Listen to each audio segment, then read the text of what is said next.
हा जानू का दो देवे जैबू पेपर। चल पहुँचा दी बैठ जाना है पर, चल पहुँचा दी बैठ जाना है पर। सुननी हा जानू का दो देवे जैबू पेपर। काहे हो? हाँ सुननी हा जानू का दो देवे जैबू पेपर।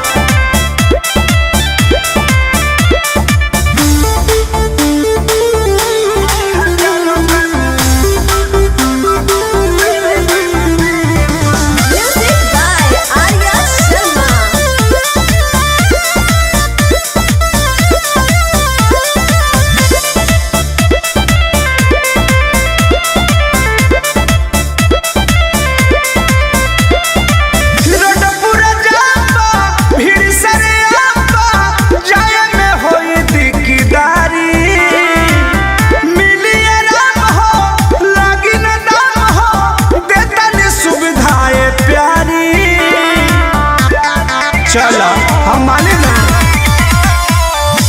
पूरा जाबा फिर सरे आबा जाय में होई दिकदारी। मिली आराम हो लागी ना दाम हो देता ने सुविधाएं प्यारी।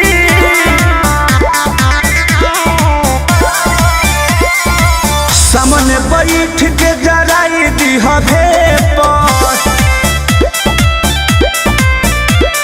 सामने बैठ के जराई दी हवे पर।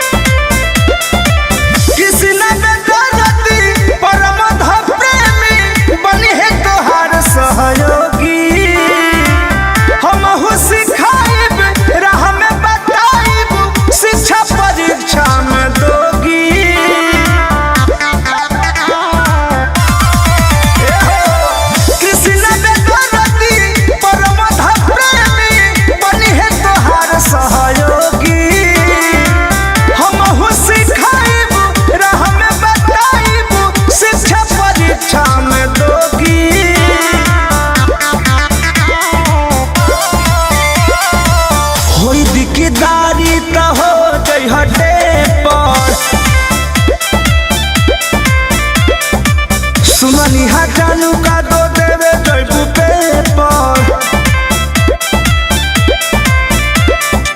चल पहुँचा दी।